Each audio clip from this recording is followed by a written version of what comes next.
No, estamos... Hola, gorda, estamos acá. Tenemos una... Nuestra es científica, ¿entendés? Es neurobióloga, estudia tantas cosas, sabe tanto. Andrea Goldín, fuerte el aplauso para recibirla acá con nosotros. Que sos nuestra Frida Kahlo, pero inteligentérrima. ¿Cómo estás, amor? Bien, ¿y vos? Estamos tan contentas y orgullosas de tenerte acá. Gracias. Contale un poquitito a la gente, porque estábamos hablando que en el colegio, viste que por ahí uno dice, bueno, pero neurocientífica, estudiar parece como muy lejano, como algo que inaccesible, inabordable. No, hay un montón de científicos y de neurocientíficos en el mundo y en Argentina, y en realidad es una profesión como cualquier otra, hay que estudiar mucho, pero salvo por eso es una elección. Yo soy bióloga, estudié en la Facultad de Ciencias Exactas y Naturales de la UBA, después hice un doctorado en la Facultad de Medicina trabajando en neurociencia, y me especialicé en entender cómo funcionan la mente y el cerebro, que es alguna de las cosas que vamos a charlar acá. Claro, porque para que la gorda esté en su casa y que esté ayornada, para utilizarla permanentemente, para que no estés anquilosado. Igual yo creo que ahora, viste, el límite de vida, la gente vive hasta los 90 años. Entonces, ¿qué sería lo ideal para poder hacer y qué ejercicios podríamos hacer para mantener la mente joven? Bueno, de eso vamos a charlar otro día. Porque primero me gustaría, en realidad, hablar un poco de qué es la mente y qué es el cerebro. Vamos a empezar por el principio. En tu casa. Esta es tu casa. Perfecto. Dale. Me encanta. Dale. No, me gustaría empezar por el principio. Me gustaría empezar por el principio para que todos tengamos un lenguaje común. Digamos, la neurociencia está de moda y está en los diarios y está en todos lados. ¿Y qué corno hace la neurociencia? La neurociencia es la ciencia que estudia la mente y el cerebro.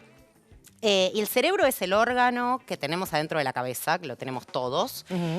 Cuando nuestra abuela hacía los ravioles de seso, eran ravioles de cerebro de vaca. Muy ricos, entre paréntesis, que me perdonen los veganos, pero eso dicen, no los probé, yo tampoco. Debe ser algo generacional. Son riquísimas. Lo que pasa es que es un despelote limpiarlos. Ah, mira, puede ser. Bueno, y entonces, ese es el cerebro. Ese es el cerebro, el cacho de cosa que tenemos adentro.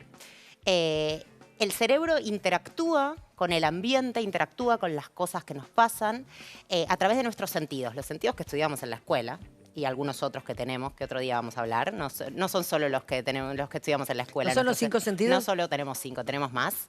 Pero en todo caso, a través de los sentidos, la información llega al cerebro y nosotros entendemos las cosas que pasan alrededor. Por ejemplo, hay un olor y nosotros sabemos que ese olor está ahí, porque nuestra nariz está conectada con el cerebro, le manda información al cerebro y el cerebro interpreta, por ejemplo, que ese olor es el olor de la casa de la abuela.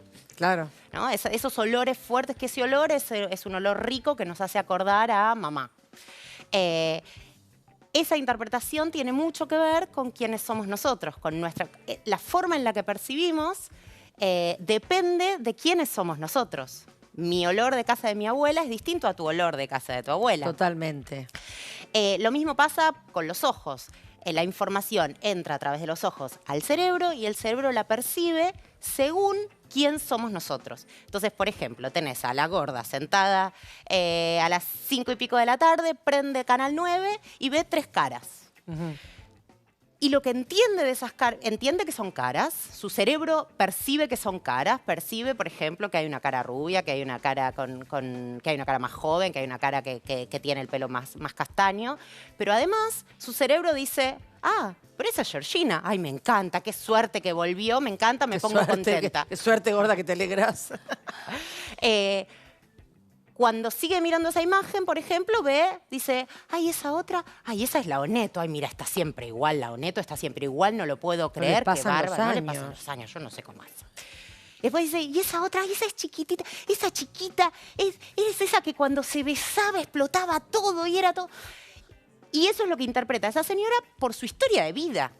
De hecho, si esa señora está con el nieto, probablemente el nieto lo que dice es, esa señora es la de la publicidad del yogur Violeta. Y sin embargo sabe vida y obra de Lola. Claro, muy probablemente. Obviamente. Exacto. Pensé la que estaba en aliados, mamá, que estaba la abuela, que estaba con Cris Morena, claro. Sin embargo, están viendo la misma imagen, esas mismas imágenes les están entrando a su cerebro, y lo que pasa es que cada uno interpreta por su cerebro, que es distinto porque vivió distintas cosas, interpreta y le presta atención a cosas diferentes. Y de hecho eso es lo maravilloso que tiene el cerebro. El cerebro cambia según las cosas que vivimos, según nuestras experiencias. Todo el tiempo el cerebro está cambiando y está cambiando literalmente, está cambiando físicamente muy, muy poquitito, pero Sí, cambia la realmente forma. la forma muy poquitito por las cosas que nos han pasado y que nos han impactado, sea que seamos conscientes de esas cosas o no conscientes. Pero ciertas cosas que dejan una huella en nosotros, Obvio. las cosas que recordamos, es porque las recordamos porque nuestro cerebro cambió un poquitito. Y eso hace que cuando nosotros vivimos algo, nuestro cerebro cambia. Si lo volvemos a vivir, nuestro cerebro ya estaba distinto a como había estado la primera vez. Ujú. Y entiende lo nuevo, percibe la nueva experiencia, habiendo estado transformado ya por una experiencia previa. Y entonces cambia un poquito distinto. Y si ese cerebro nuevo, que es un poquito distinto, vive de vuelta una experiencia, vive otra experiencia, ahora ya está, como estaba un poquito distinto, reacciona de distinta manera que si no hubiera vivido la experiencia anterior. ¿Se entiende? ¿Me pones cara? Ajá, no, ¿Sí? no, te estoy prestando muchísima atención. Perfecto. Porque los artistas, cuando estudiamos teatro, recurrimos a la memoria sensorial y a la memoria emotiva. Exacto. Lo que vos haces A la es... memoria que vos tenés, al olor de la casa de tu abuela, a recordarte que había un candadito que estaba cascado y que tenía una... O sea, es increíble cuando uno se pone... Decir, no pensé que podía acordarme de esto. Exacto.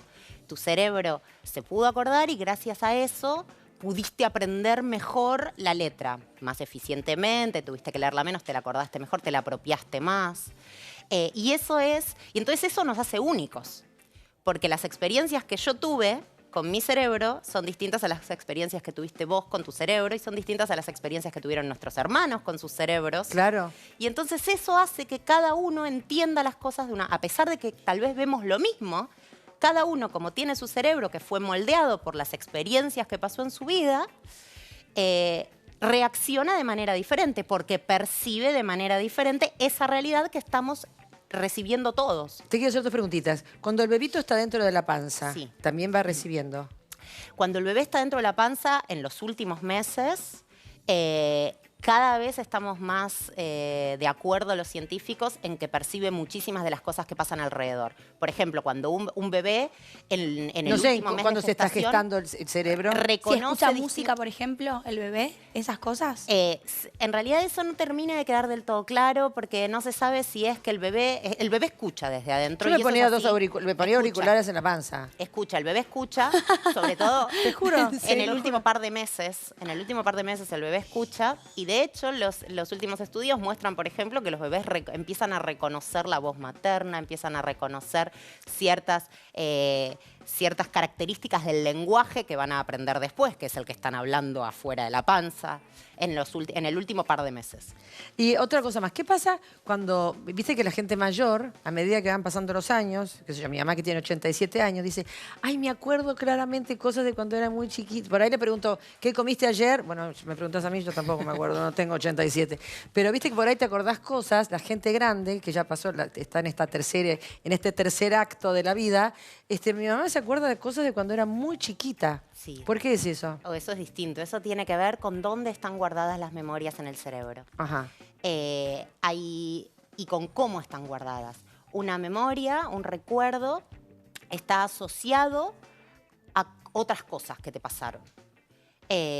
Por ejemplo, la comida esa que tu mamá se puede acordar no es solamente la comida en sí, sino probablemente está asociada con lo bien que se sentía en ese lugar, con su mamá o con su abuela o con quien fuere, con que los dulces le gustaban mucho, con que estaba en una casa en la que estaba muy cómoda. Entonces, ese recuerdo en realidad está agarrado de muchos otros recuerdos. Y entonces es mucho más difícil, a medida que vamos envejeciendo, se nos van deteriorando algunas de estos agarres. Sí, y si tenemos algo muy agarrado, pero es más de repente difícil es como se pierda. pero que le aparecen recuerdos que no recordaba. que no recordaba. Mirá. ¿Viste? Y a medida que van pasando los años, o quizás por esta cosa que tenemos los artistas, emotiva y sensorial, que decís, ¡ay! O una florcita, o un olor a un yuyo, o una cosa que decís, ¡uy! ¿no? Como que te retrotrae a la infancia y a momentos increíbles. Porque lo tenés asociado con lo aprendiste en un contexto. Nosotros no aprendemos cosas sueltas, sino que aprendemos cosas en un contexto, en un ambiente, con todo lo que está alrededor. Y de hecho muchas veces recordamos más lo que está alrededor que eso que pasó. Es clásico eso, por ejemplo, en las experiencias traumáticas. Sí. Si vos te acordás de una fecha determinada en la que te pasó algo importante, es muy probable que te acuerdes de cosas que no son relevantes, de cómo estabas vestida, de qué luz había, de si ese día llovía, y eso no importa para lo traumático. Tengo una consulta. El cerebro va evolucionando, me imagino, ¿o no? ¿No va evolucionando como a medida que...? Va cambiando a medida que nos desarrollamos, a medida que vivimos y que crecemos, el cerebro va cambiando por estas experiencias. Pero no digo en uno, digo en general, como un cerebro de hace 200 años no cambia. O sea, yo quiero saber si en algún momento, no sé, podremos recordar cosas de chicos. Sí, no. Moría de ganas porque el cerebro y toda la vida en realidad evoluciona y está evolucionando, pero los tiempos de la evolución no son compatibles con los tiempos de los humanos, digamos. Nosotros hace 30.000 años, ponele que tenemos el cerebro igual. De hecho, aprendimos a leer hace más o menos 5.000 años y no aprendimos a leer porque cambió nuestro cerebro, sino que nosotros aprendimos como sociedad, como cultura, aprendimos a usar distinto ese cerebro para poder leer. Y de hecho podemos leer a expensas de otras cosas que hacemos peor cuando aprendemos a leer. Después te voy a preguntar, porque ya no estás haciendo señas, Luz, porque yo que soy tan dispersa, ¿qué pasa con el cerebro? ¿Vos pensás que me haga señas? Yo no corto. ¿Basta? ¿Qué le pasa a Victoria? ¿Ya la tengo que despedir, pobrecita? La próxima, bueno, seguimos hablando porque es fascinante todo lo de la ciencia de la mente, me encanta. Es súper interesante. Bueno, Andrea, bienvenida, me encanta, nos encanta que estés acá en nuestra casa. Yo también estoy muy contenta. Y la gorda también, así que cualquier pregunta o cualquier duda, Lolita, ¿dónde tenemos que llamar y qué tenemos que hacer? Se pueden comunicar a nuestro Twitter, nos pueden escribir ahí mismo, es @desgeneradasc9. También nos pueden escribir en nuestro Facebook, que es desgeneradasc9. Tenemos WhatsApp y también tenemos nuestro teléfono, se pueden comunicar con nosotros ahí. Mándennos mensajes por todos lados.